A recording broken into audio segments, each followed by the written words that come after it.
Tell monitors. That'd be super for me on my end, thanks. You're all reasonable, rational people, so I assume it's not you because you're here watching a talk. But, you know, maybe a dick butt, the chill out room instead or something. So I had to announce that. Yeah, it was probably muscle contest, right? Unfortunately, they caught us on security camera, so somebody was wearing a LayerOne badge, so that would have been a complex plot by the muscle people. So after this, we have this doing attacking OS X. After that, we have a talk on the lockpicking village and the safe cracking talk. Other than that, enjoy the villages. All the contests are live, so check out your program for all the info on that. Up next, we have Irish Masms doing Hackers Hiring Hackers. Give them a round of applause.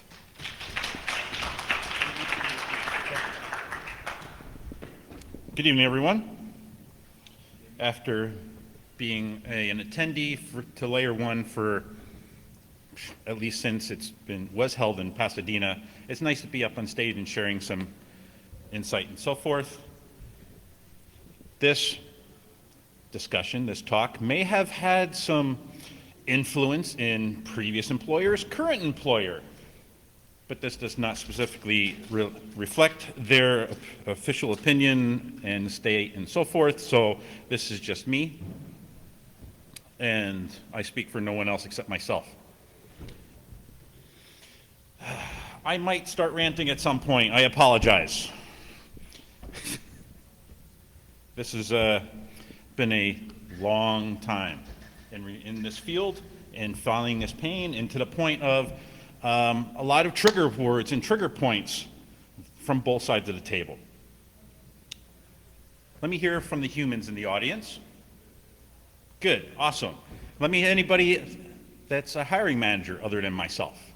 Okay, we got one or two, awesome. Why? Well, hey, we're on that quest. We're on that quest to find folks to help us out on our team. And hopefully stay there and grow with the team, grow with the company. Now, any hackers in the room? Awesome, great. And this is in the traditional sense, not the new definition of the press. And looking at that, the little to no experience in the profession trying to get in, but also with those with plenty of experience, looking for that next opportunity, looking to grow, or they're just completely tired of their hiring manager. Well, why are we talking about this? There's great talks, a lot of talks on that new pen test tool.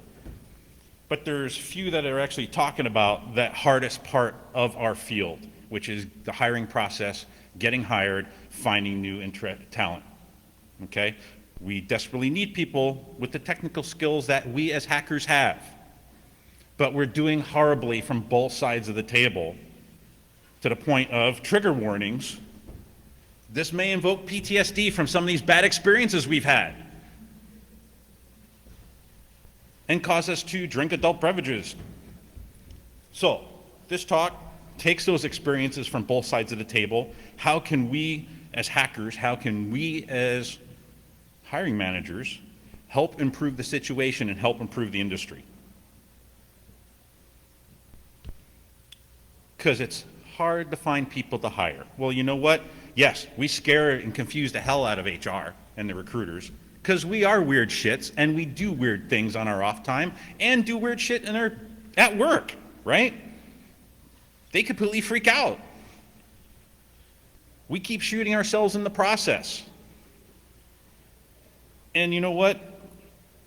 This, in many different ways, is a social engineering exercise. I look at this as a pen test in a big sense. Why?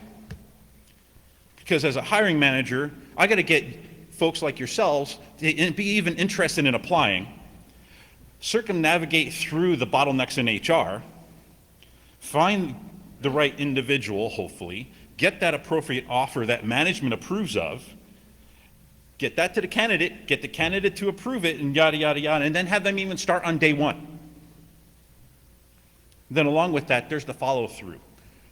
Making sure that people keep showing up and that they want to show up and that we're nurturing our team, your individuals, nurturing yourselves so you can grow personally and professionally.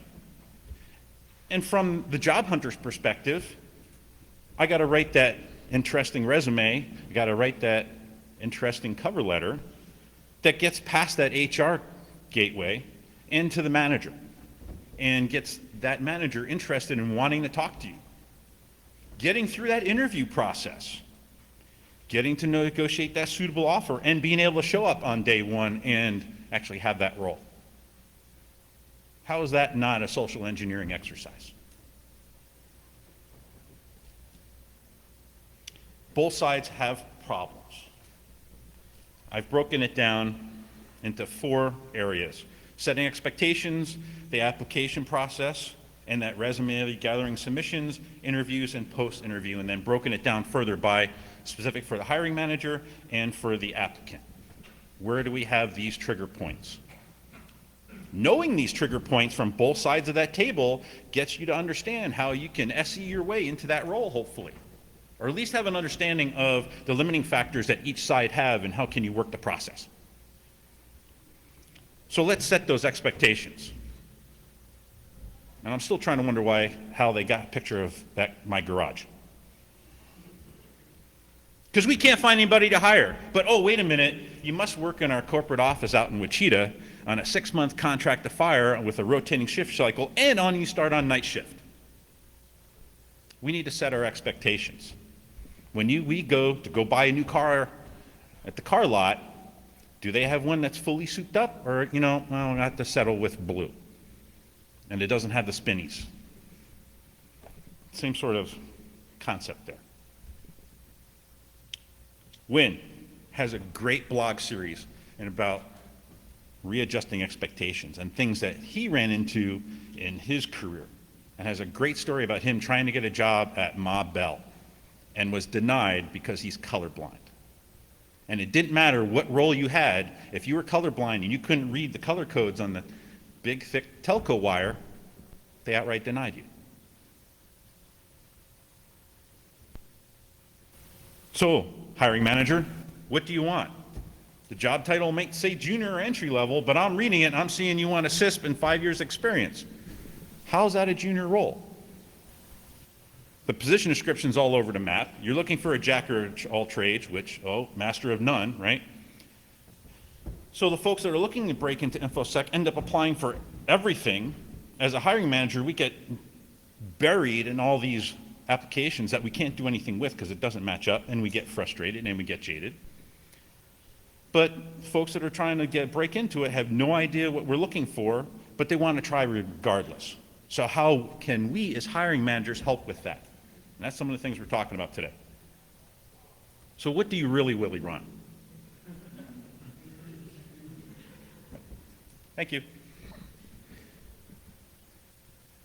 What really matters? Get down to it. What matters to the environment that you work in, to your team, and to the business? All right? Can you go with someone entry level and train them up, or do you need someone more senior now and for the next 3 to 6 months to a year? All right? Do those certs and the degree matter? Don't ask for things just because we might need it next year. That limits your pool of applicants. There's plenty of folks that I've talked to, hey, come apply to my gig. Oh, but you have this and that, and I don't have any experience in it. But what about the other 5 or 6 things that we need you for? I can get you spun up with that. What level of experience can we afford? What do you need as a hiring manager? What will get that past HR? And we could have a whole conversation, and plenty of other folks have in the past, in regards to certification and degrees. Are they relevant to the position? And if the person doesn't have it and HR is requiring you to make that a requirement for the role, well then, okay, can you at least get the business to afford reimbursement of getting that certification within, let's say, 6 to 8 months of getting that person hired? Because by making it a requirement, all you're doing is stealing from other companies. Because how many of us have extra cash on hand to go get that certification?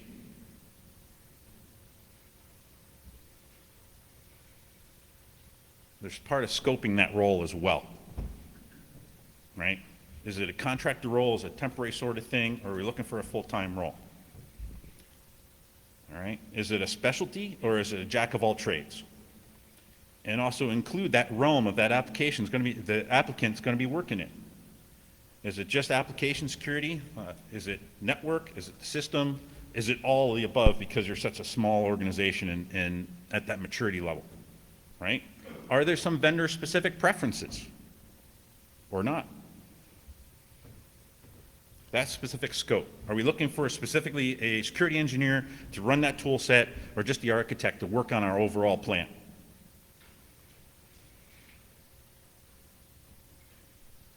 Or are you looking for all the things? Well, you got to also consider, as you're building this team, as you're building this position description, hiring manager, what's the career growth for that individual? What's the health and welfare of that individual and the team? How long are they going to stay there or get so burnt out they're going to get fed up and run? Where are they going to fit? Where is this team fit in the organization? Because in that interview process, I and your candidates are going to be vetting how mature is this organization, how mature is this team, and do I want to get into this quagmire? Right? Who do they report to? Does the InfoSec team report to IT? Oh, okay. So how do you handle a conflict of interest? Oh, we don't have a conflict of interest. Irish, I don't know what you're talking about. Uh-huh. Trigger warning. Do you report to compliance? Do you report to legal? There's all quagmires in that place, in those different areas, where that team reports to, where their maturity level is going to be, and as a candidate, are we going to want to get in there? So startups, they're fun. They're actually consulting firms that work with startups that go, oh, now you're at a certain point, you need to get a security team, so hire a security architect to build your security team underneath IT. Well, we just mentioned about conflict of interest and how well is that going to work. And as a candidate, or you want to get into that quagmire where you have no wherewithal and no resources to do what you need to do, but you're going to be held responsible for when that startup gets hacked or when that product you put out the door gets on full disclosure. So as the hiring manager, we need to set those people up for success, not for failure. And contractors or full-time employee, all right? What do those temp to fire roles say about your company and your leadership? Well, we'll just cycle through folks for 6 months, and then we don't like them, we'll get a new person in until we find the right fit. AKA, a lot of organizations don't bother to hire. And it's all risk on the individual, all on the candidate. So there's a difference between that hired gun, where we bring in a contractor or consultant for that specific project or task, and the abuse of individuals and the system, which is creating a contractor class. You have these paid recruiters, these overseas body shops that are helping perpetuate this. And you have certain companies that, oh, looks like you're job hopping. You're working a bunch of different contracting roles. We don't want to talk to you. So we have individuals in our industry that are stuck in this revolving door. How does that help our industry out? How does that help us out as a hiring manager to find and get good talent and nurture them?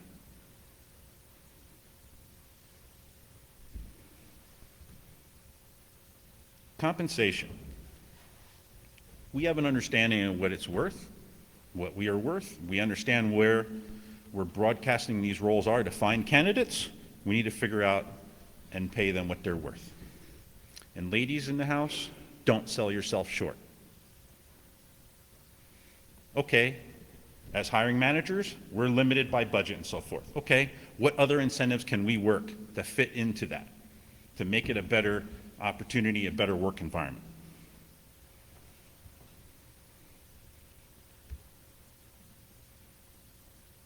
But Startup Jackson has a good point here, right? We want a professional workplace. Okay, it's fun. Yeah, that doesn't help me on a day-to-day basis. It certainly doesn't help my career.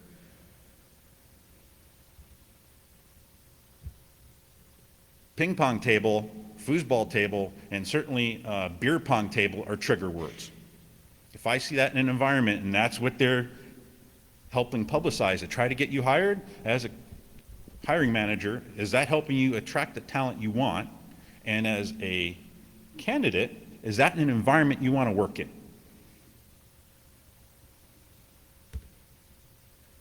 So, for us applicants, let's go to the other side of the table here. Apply, and the job is yours, right? and you get the free trip to Hacker Summer Camp.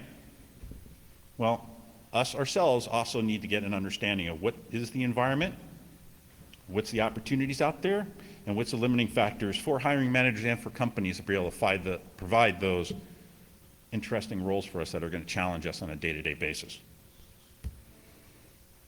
So, the core problem or opportunity 2, that second aspect of it, is the application process itself.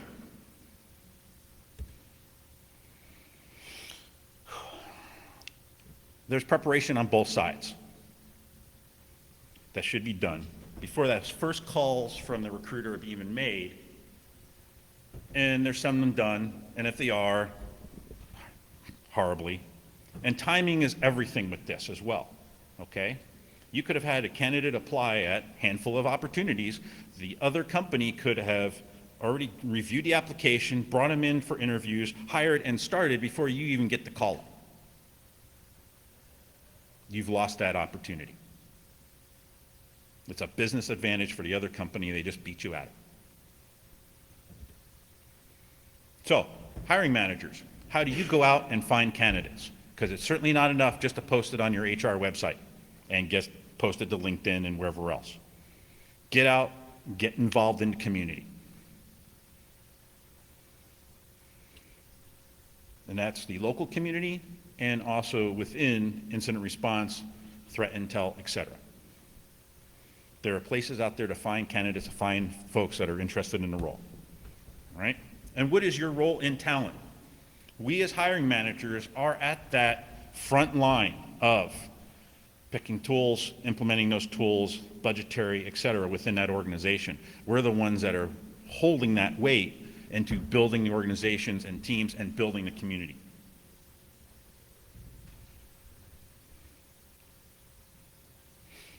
So where do we find those leads?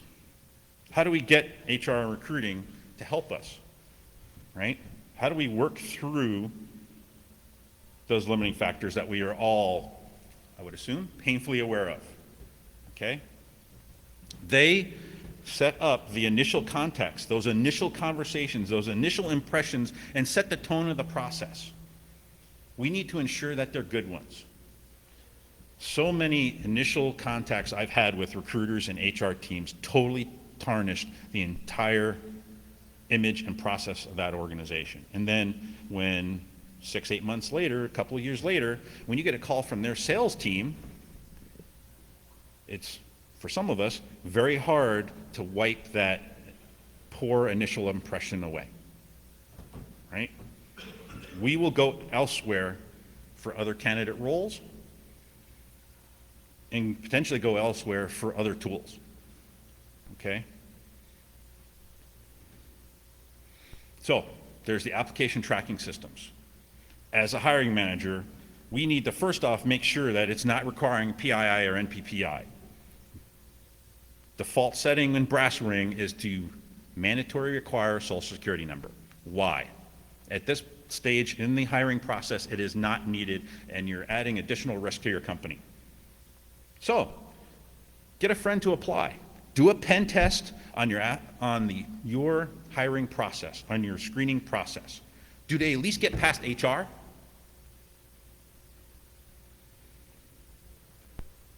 And avoid the common application ATS fails because those initial impressions last. Because if I or an applicant find a problem with your application tracking system, am I going to want to get hired in your company? Because I already know there's one problem I'm going to have to fix. Like requiring social security numbers or a driver's license number in state. Or date of birth and driver license number.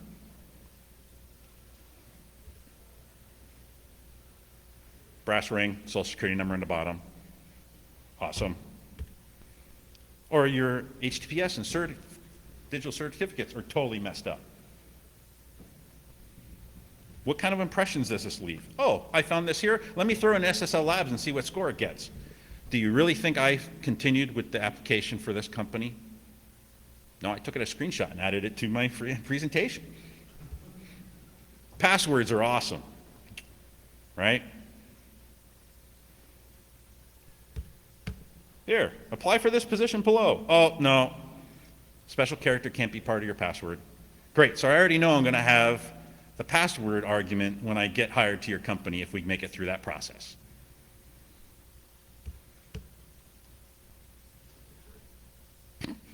So this one, with the web application, it automatically logged you in the background to the HR website so you could apply to this job.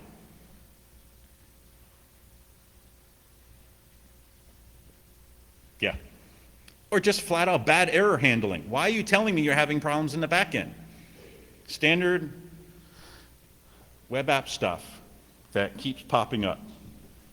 And then just down to it, how about the questions that you're asking in this process? This is the badass owl question, right? Why does a meme and which one you relate to your job? The badass owl was for a question on a director of information security role up in the Bay Area that all it said was, find a picture of a badass owl and add the URL here. What's that got to do with InfoSec other than if I pick the wrong URL to the wrong image of the wrong badass owl, I don't get a call?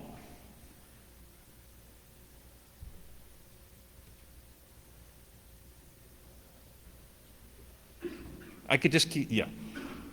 By the way, I'm always looking for great screenshots of bad ATS problems. Send them my way. I would love to add them. So, hackers, when we're applying to this, hack the resume. Make sure that resume reflects your background and the role. But don't stretch the truth, okay? Careful with the buzzword bingo. You got to get enough to match that role with those big HR and ATS systems. And you also need to know what the terms mean, because we're going to throw the bullshit flag. And yes, we have a collection of bad resumes to laugh at you.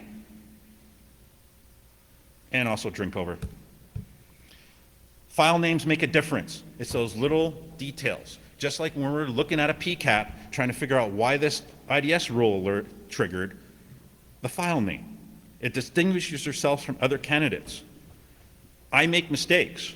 HR makes mistakes. If you send an application in that says resume 05, how does that reflect differently than the other half dozen resumes 05s that we have? Also, that template you downloaded from the internet has some prizes in the metadata. You might want to sanitize it. Just saying. Customize that resume. Have that full CV with the buzzword bingo for those heavyweight application tracking systems that are matching all the keywords, giving you a score on how good you'd be for that role. Import it into that ATS system and then tweak the details. But also have that 1 or 2 page human consumable resume and include that with the application as well. Have that resume as long as it needs to be to get where it needs to go. So that arbitrary, resumes only need to be 2 or 3 pages, whatever argument, out the door at this point. With the application tracking systems and the way we've progressed, needs to go where it needs to go. So does it have the right content? Does it reflect who you can bring to the table, to this team, for that hiring manager in this company?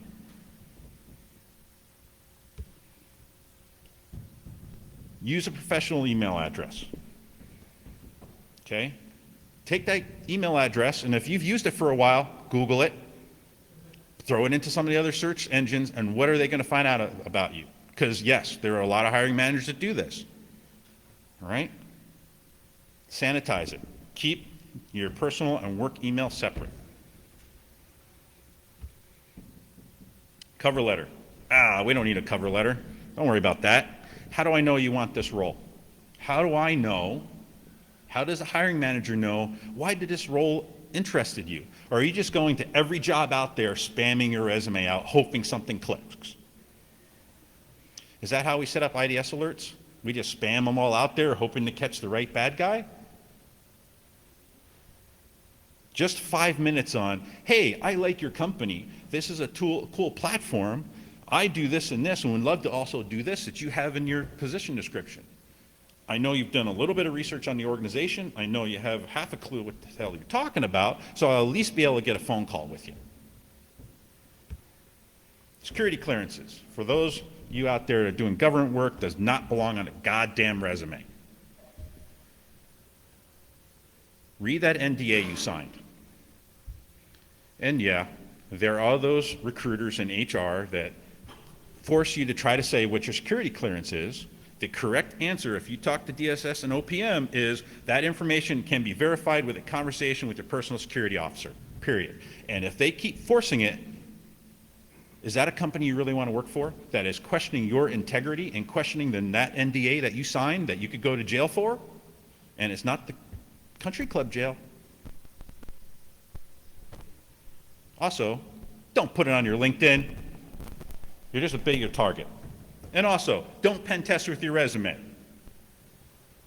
Don't put trackers, don't put the malware in there. Nor should you conduct the full pen test on the application tracking systems. Do the screenshot, send it to me, but don't go any further, okay? Are you qualified as an applicant? Okay, as the applicant, it's not our job to decide that, all right? It's a job of HR, it's a job of the hiring manager, and unfortunately, probably the job of that ATS system to make that determination. So set your best foot, put your best foot forward, and see what happens, if you're even close to that role. So, as an applicant, there are multiple different application tracking systems, from the heavyweight ones like Teleo, Brass Ring, the ones that take 20 minutes to a half an hour to fill out. So, what's that return on investment? Do I want to sit there and submit for this, or do I want to go to one of the lightweight application tracking systems with another company that sounds a bit more interesting, that I can get one filled out in 10 or 15 minutes? And of course, there is the ATS of an actual human, where if you're in a small enough company and they have not matured enough, it's all manual. And real easy to mess up and real easy to lose people's emails and people's applications. So, be one of the first to apply. Fill out every applicable text box that you feel comfortable with.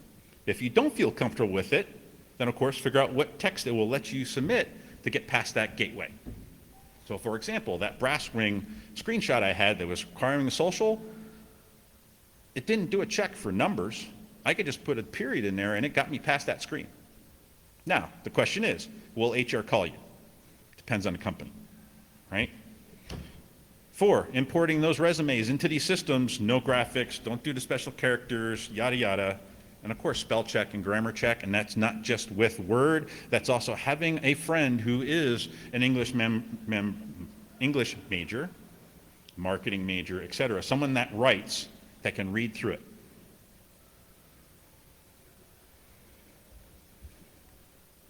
The email applications, those small companies, with the humans running it all, it's quick and easy to apply, but it's real easy to get lost. That subject line is important. If you just send, hey, I'm applying for your job, which one? Because that combination HR financial person at that startup is probably working a dozen different jobs right now.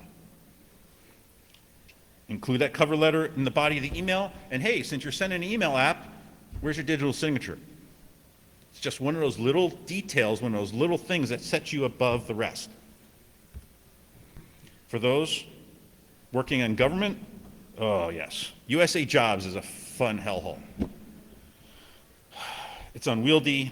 Be sure to answer the qualifier questions as honestly as possible, and also review the application process first for those surprise essay questions that pop up. So, hackers, first, get out there.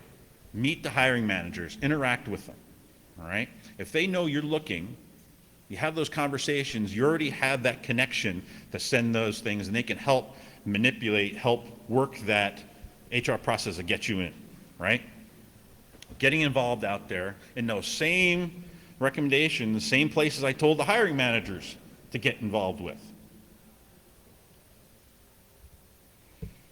So, as an applicant, there's different type of recruiters. I'm sure you've seen the ones that can't even spell the spam that they're sending out, and all they're asking for is your hourly rate. Well, is that a recruiter you really want to work with? Okay? There are those that, as we mentioned earlier, helping perpetuate that subclass of contractor consultant workers. Is that a company we really want to work with? Is that really helping us in the long term, helping our industry?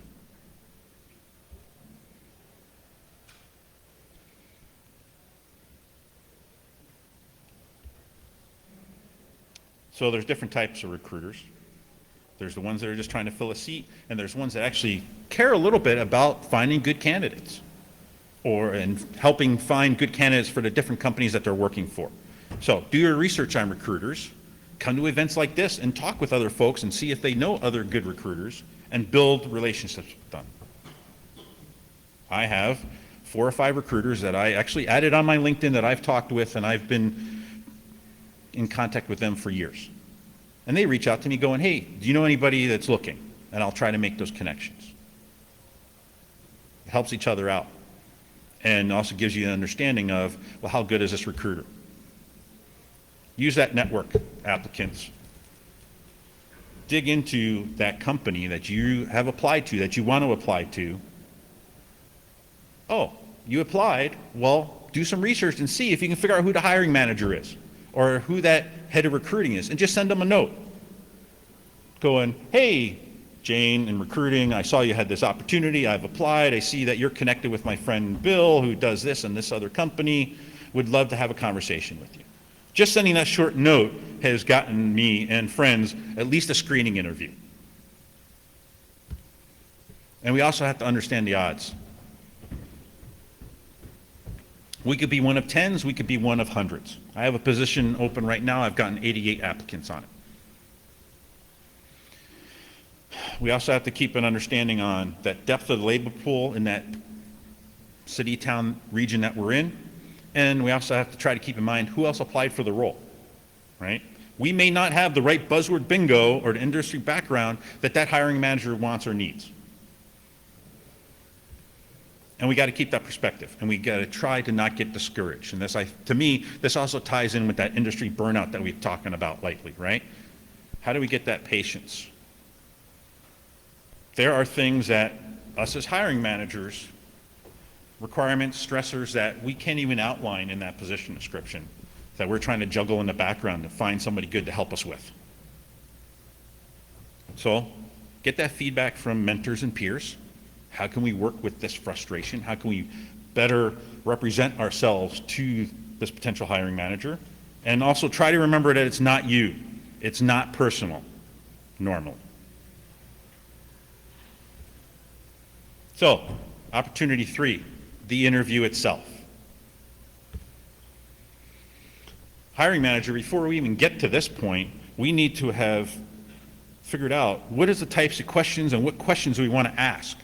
And we need to balance that out with the individuals that are participating in these interviews, figure out who asks what, and also avoid duplication, or do we want to, depending on the question and the topic. We need to define key areas, evaluate for specific skills, or more general, and how do we go about that that's also fair to the applicant and also respects their time and efforts. Do we have those questions that match up with the actual position description? Are we going completely off the wall?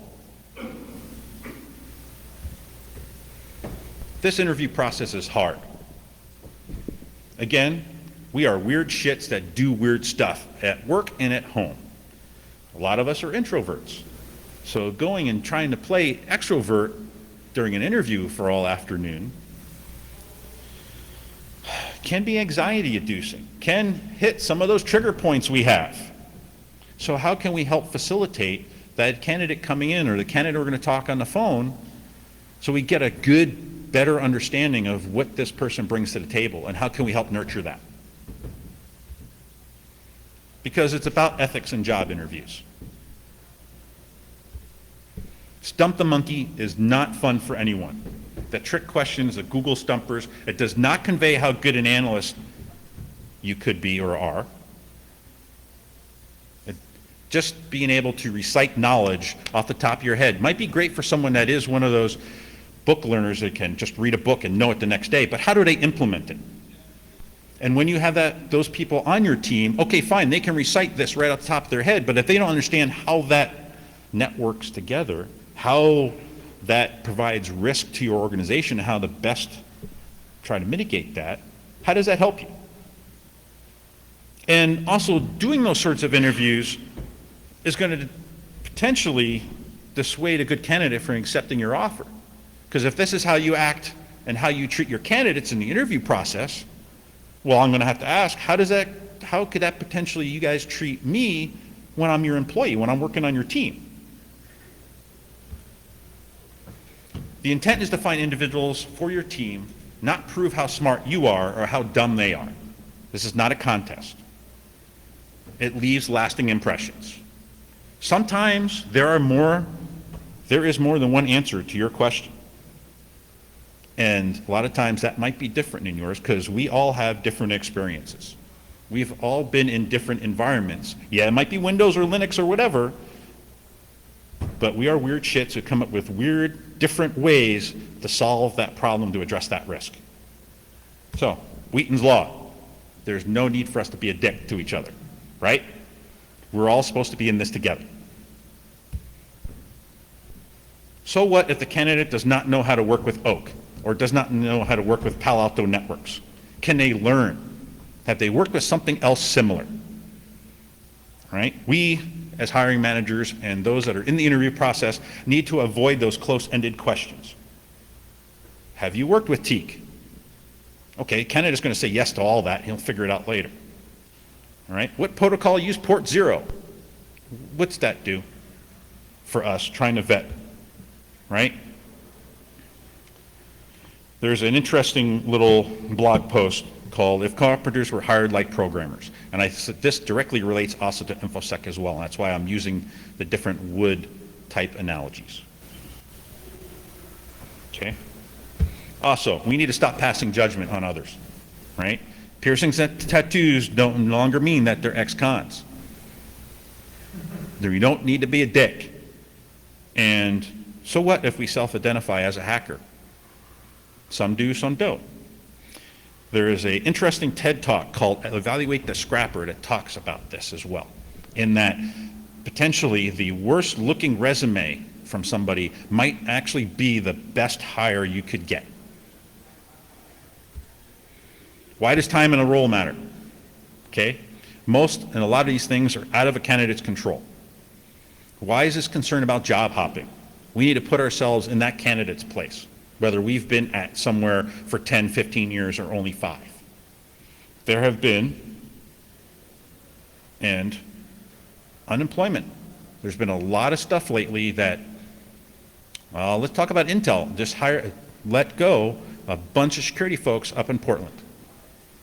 Okay?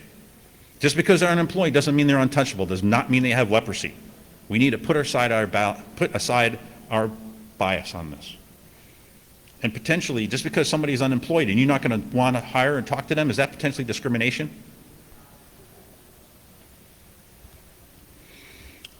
There could be family illness, there's personal development. Hey, I just wanted to take 6 months off and go surfing because this last job I had was such a toxic work environment and I needed a mourning period after getting laid off. Hey, that candidate realized they were on the fast track to getting burnt out. So they took their personal time to recharge.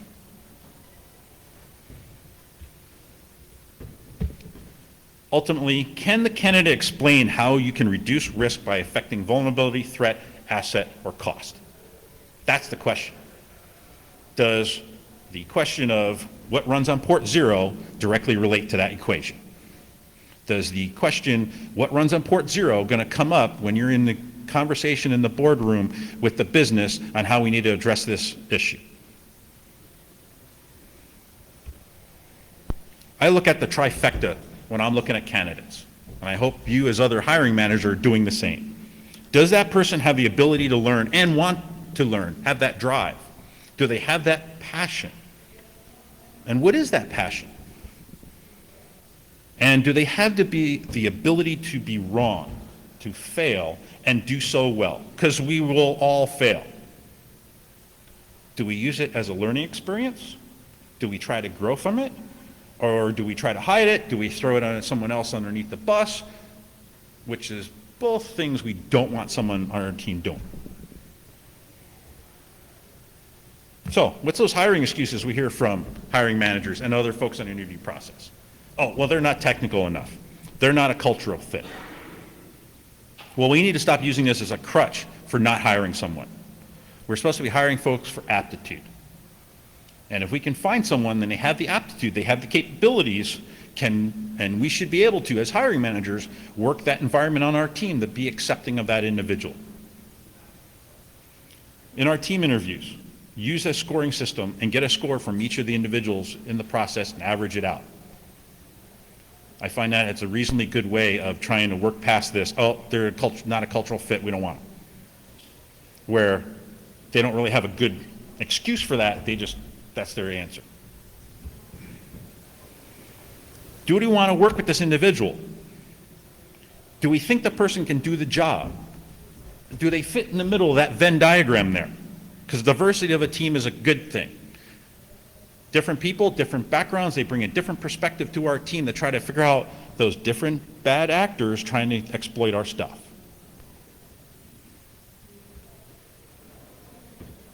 Recruiters have that term, the purple squirrel, that perfect candidate that we're trying to look for, that mammal that does not exist. There's also the other term of the plaid unicorn that's even more rare. Rare to the point that I had to go to Etsy to find someone that stitched this together, and it was the only picture I could ever find of a plaid unicorn. That's how rare it is. So we need to reset our expectations. There are extroverts, there are introverts. As hiring managers, we need to figure out and learn how do we work and nurture individuals on both sides of that. All right, hackers. There's that public perception when you walk into that room, when you walk into the business, when you're walking through the room that has all the marketing folks in it. Okay? Ski Max aren't going to help. When you're walking into a bank, or if you're walking into a business in New York, it's going to be a little bit different than you're walking into a startup or a tech company up in Silicon Valley. Or if you're walking into a company down in the Southwest and you're not wearing your cowboy boots. All right? So again, back to that social engineering. Know the environment, know how to try to fit in, or at least come close. That you're approachable and the folks in the business want to come and talk to you about their issues. Okay? Don't use my talk here as an example on how you should talk in an interview. Right? Watch the personal hygiene and watch the personal space. Manners still count with everyone. As a hiring manager, I specifically go and talk to the receptionist for every candidate I have come in the door.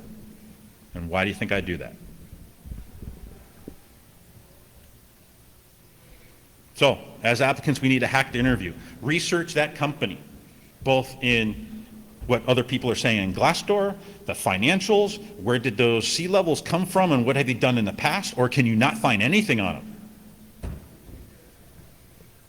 Just like if you're doing a pen test, you are doing a pen test to this company and researching who and what they are. And is this a company, are these individuals that you want to work for? Because we, as information security professionals, help secure both the ethics of the company as well as the system and networks and intellectual property. And if those C-levels don't quite have the same ethics that we do, is that something that we want to get into? Know that target. Have your 3 bullets and stick to them.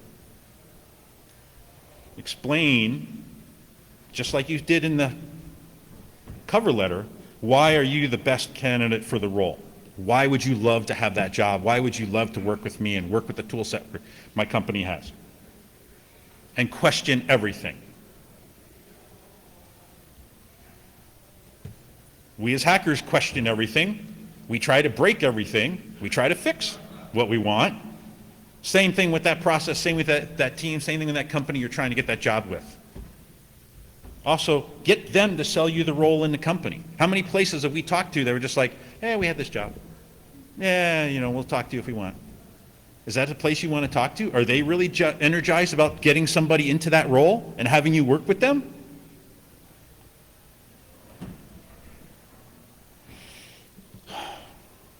Have appropriate answers as a candidate for every InfoSec-related interview question online. And there's a few dozen of them out there.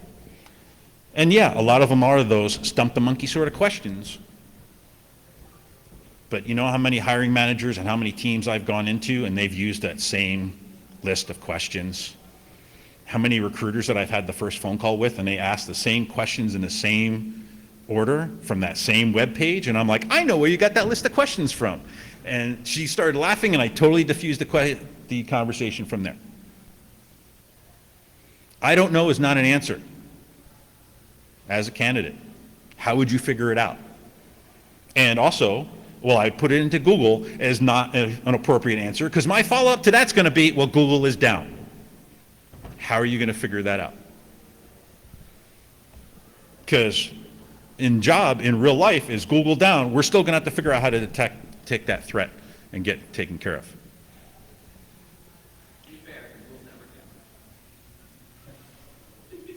Your access to Google may be down. Okay? Thanks. So, also, it's a question of timing as an applicant. Did that interviewer, did that hiring manager, did the people on that interview staff give you enough time to ask questions? Or did you only get that token 5 minutes at the end and didn't really get really good answers on it? Was it a conversation between peers in that interview process, or was it a grilling? And again, are you going to want to feel comfortable working for those individuals knowing that's how they potentially interact on a day-to-day basis? And last, that post-interview. We can't find that balance. I went on that first date and I never heard from her again. And that interview was horrible. We as hiring managers need to provide reasons, not excuses, or need to provide something, not just silence. Because 6 to 8 months down the road, now I see this company is still hiring for that director of information security role or that deputy CISO. What's that tell you about the organization? And then we start talking. And, oh, that particular company that has a booth here, what's happened with that CISO role that they were hiring for? And we all started chuckling a couple minutes ago. We need to hire folks for aptitude, but attitude is also important to an extent because you can help nurture that as a hiring manager, right? Do you think the person can do the job or can learn? We should not be leaving people hanging. Send them an email or a call with a status update within 3 to 4 weeks. Provide them some feedback if HR and legal will allow you, and if they have those sort of handcuffs around you. Find those individuals that you think were worthy enough 6, 8 months down the road going, hey, you went through the interview process with me, friend DA off the table, here's what happened. Here's what I can talk about. Here's what things you should work on. Here's some topics you could review that were critical for us at this time. Because what are you doing? We're helping nurture different individuals to help build our community and make folks better. Right? As a hacker, send a thank you email to every person you talk to.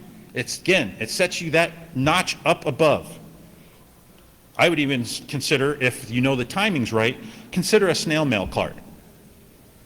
The impact and the click in the hiring manager's mind that you took that extra effort, that you want that job, that you think you're good for that job because of X and Y.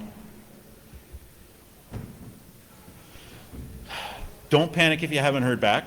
It may take a while. You may never get the call back from her, right? Or him.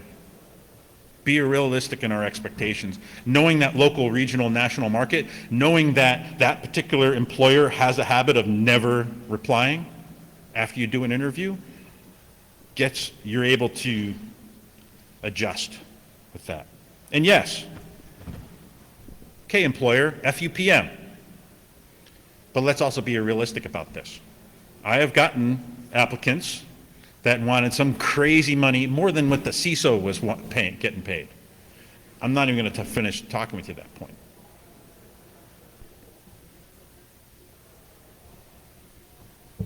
Leverage your network.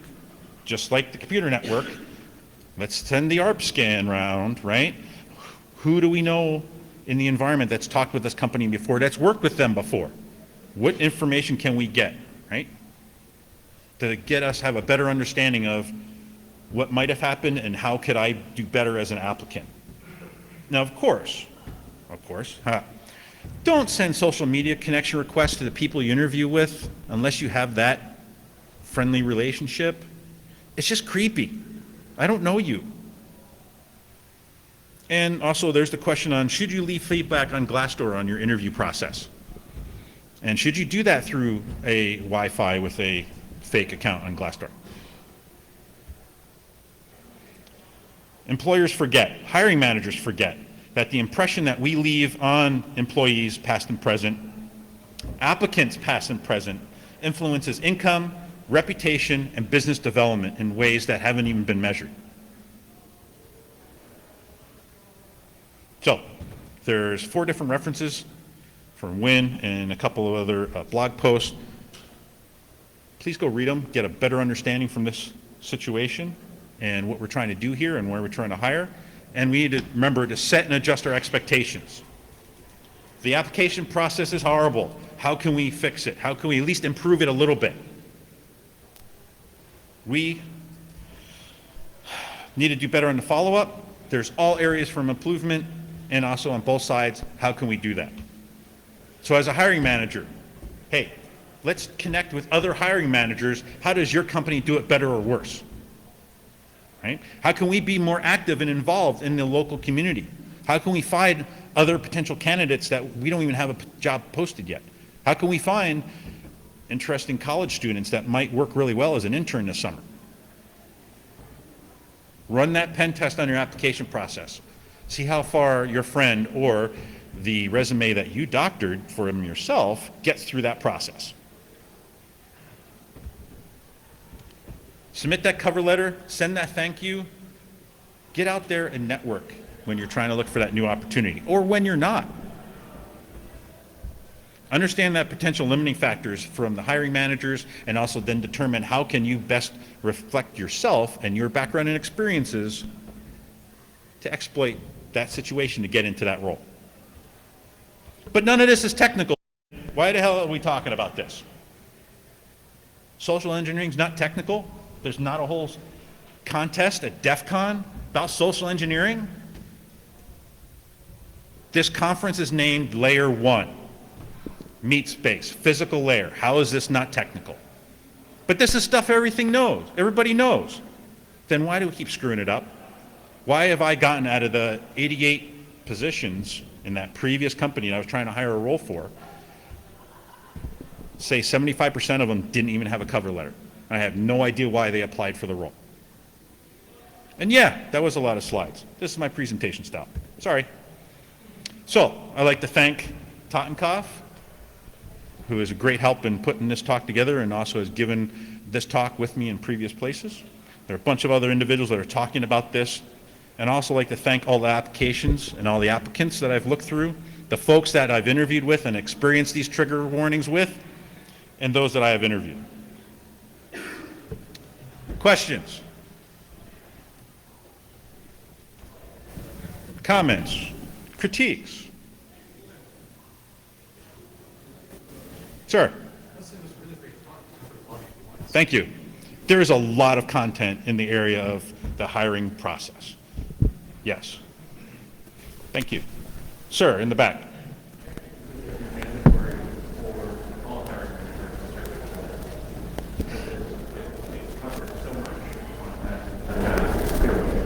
So it's funny you mention that. So yes, this is a lot of information. It's a lot of when we're technical, working in technical roles, and then, oh, you just got promoted to hiring manager. Well, there's no class to get in and do that. So I'm actually been working on a talk that's specifically about hiring managers and what we, as technical hiring managers, what do we need to look at and need to do that actually expands on a lot of this and also feeds into some of the conversations I've had with other hiring managers and other questions that they've had. And there's a question over here. Yes, sir.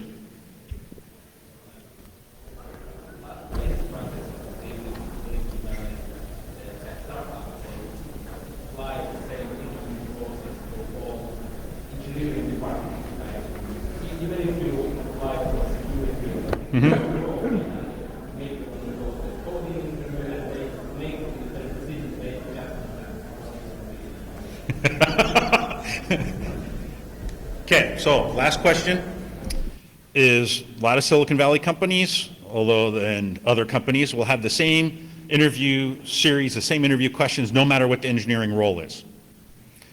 I would take that as an indicator of, do you really want to work for that company? Yeah, no, okay. Yeah, okay. Thank you very much, everyone. Have a good day. Enjoy LayerOne.